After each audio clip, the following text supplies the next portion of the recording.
ஆ வணக்கம் நண்பர்களே. அடிக்கிட்டு மொதல் நீ அதை எடு. எடு கெண்டை இழு. இங்கே போ உட்காந்துலு கேமராவுக்கு நேரம். அப்படி உட்காந்துலு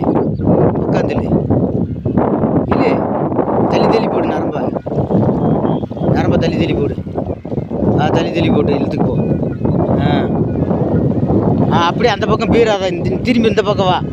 அங்கிட்டு போய் அப்படி நரம்பு இழுத்து போட்டிக்க வா. கெண்டையை டப்புன்னு தூக்கி வெளியேற்று.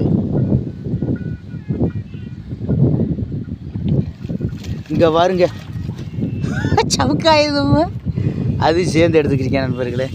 இங்கே வருங்க பாகுபலியை அப்படியே எடுத்து கையில் விட. பார்த்துக்கிறேன். அவ்வளோதான். ஒரு அரை கிலோ வருங்க நண்பர்களே. அரை கிலோ ஒரு கிலோ வரும். அந்த மாதிரி கெண்டையாச்சா விழுகுது நண்பர்களே. மீனவன் வளர்ப்பாண்டி யூடியூப் சேனலில் பாருங்கள். ஆமாம், நல்லாயிருக்கு.